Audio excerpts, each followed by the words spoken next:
राम मंदिर के इतिहास में 5 अगस्त 2020 का दिन सुनहरे अक्षरों में दर्ज हो गया है। 1528 से लेकर 2020 तक यानी कि 492 सालों के इतिहास में कई मोड़ आए। कुछ मील के पत्थर भी पार किए गए। खास तौर से 9 नवंबर 2019 का दिन, जब 5 जजों की संवैधानिक बेंच ने ऐतिहासिक फैसले को सुनाया। अयोध्या जमीन विवाद मामला देश के सबसे लंबे चलने वाले केस में से एक रहा। मुगल बादशाह बाबर के सिपह सलार मीर बाकी ने विवादित जगह पर एक मस्जिद का निर्माण कराया। इसे लेकर हिंदू समुदाय ने दावा किया कि यह जगह भगवान राम की जन्मभूमि है और यहाँ एक प्राचीन मंदिर था। हिंदू पक्ष के मुताबिक मुख्य गुम्बद के नीचे ही भगवान राम का जन्म स्थान था। बाबरी मस्जिद में 3 गुम्बदें थीं। 1853 में इस जगह के आसपास पहली बार दंगे हुए।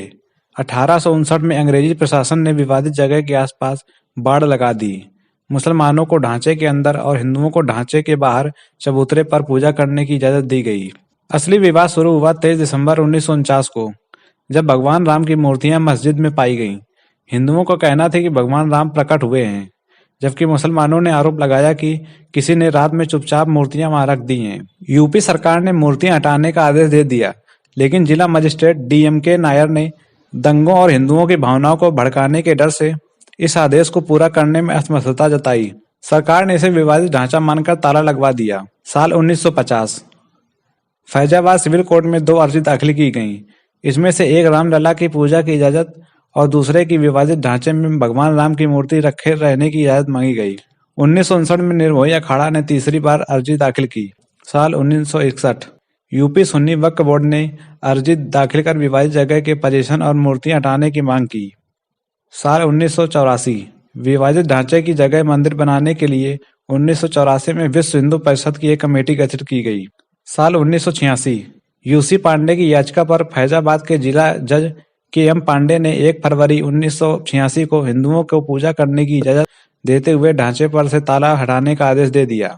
6 दिसंबर 1992 VHP और शिवसेना समेत दूसरे हिंदू संगठनों में लाखों कार्यकर्ताओं ने विवादित ढांचे को गिरा दिया।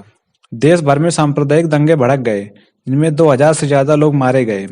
साल 2002 हिंदू कार्यकर्ताओं को लेकर जा रही ट्रेन में गोधरा में आग लगा दी गई, जिसमें से 58 लोगों की मौत हो गई। इसकी वजह से गुजरात में हुए दंगे में 2000 से ज्यादा लोग मारे गए। साल 2010 इलाहाबाद हाई कोर्ट ने अपने फैसले में विवादित स्थल को सुन्नी वक्फ बोर्ड, रामलला विराजमान और निर्मोही अखाड़ा के बीच 3 बराबर हिस्सों में बांटने का आदेश दिया। साल 2011 सुप्रीम कोर्ट ने अयोध्या विवाद पर इलाहाबाद हाई कोर्ट के फैसले पर रोक लगा दी। साल 2017 सुप्रीम कोर्ट ने आउट ऑफ कोर्ट सेटलमेंट का आह्वान किया। बीजेपी के शीर्ष नेताओं पर आपराधिक साजिश के आरोप फिर से बहाल किए गए। साल 2019 सुप्रीम कोर्ट ने मामले को मध्यस्थता के लिए भेजा। पैनल को 8 सप्ताह के अंदर कार्रवाई खत्म करने को कहा गया। 1 अगस्त 2019 मध्यस्थता पैनल ने रिपोर्ट प्रस्तुत कर दी। 2 अगस्त 2019 सुप्रीम कोर्ट ने कहा कि मध्यस्थता पैनल मामले का समाधान निकालने में विफल रहा है। 6 अगस्त 2019 सुप्रीम कोर्ट ने अयोध्या मामले की रोजाना सुनवाई शुरू की। 16 अक्टूबर 2019 अयोध्या मामले की सुनवाई पूरी हो गई। सुप्रीम कोर्ट ने फैसला सुरक्षित रख लिया। 9 नवंबर 2019 सुप्रीम कोर्ट के 5 जजों की बेंच ने राम मंदिर के पक्ष में फैसला सुनाया। 2.77 एकड़ विवादित जमीन हिंदू पक्ष को मिली। मस्जिद के लिए अलग से 5 एकड़ की जमीन मुहैया कराने का आदेश दिया गया। 5 अगस्त 2020 राम मंदिर का भूमि पूजन कार्यक्रम PM मोदी, RSS सरसंघचालक मोहन भागवत, यूपी के CM योगी आदित्यनाथ और साधु संतों समेत 175 लोगों को न्योता मिला। अयोध्या पहुंचकर हनुमानगढ़ी में सबसे पहले PM मोदी ने दर्शन किया और राम मंदिर के भूमि पूजन कार्यक्रम में शामिल हुए।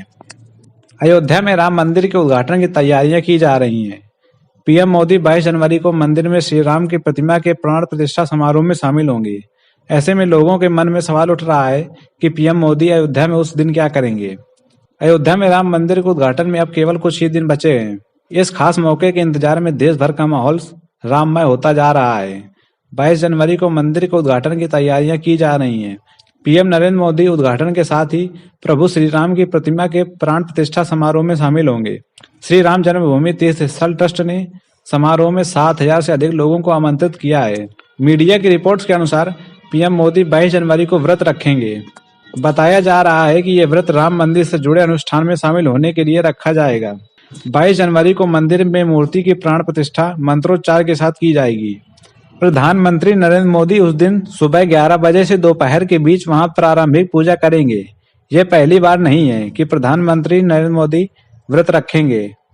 इससे पहले 5 अगस्त 2020 को जब राम मंदिर की भूमि पूजन समारोह हुआ था, तो उस भी दिन प्रधानमंत्री ने व्रत रखा था। 500 साल से भी अधिक समय के बाद भगवान राम मंदिर में विराजमान होंगे। ऐसे में इस ऐतिहासिक घटना का गवाह बनने के लिए पीएम मोदी के साथ कई गणमान्य लोग मौजूद होंगे। आम लोगों के लिए यह मंदिर 26 जनवरी से खुलेगा।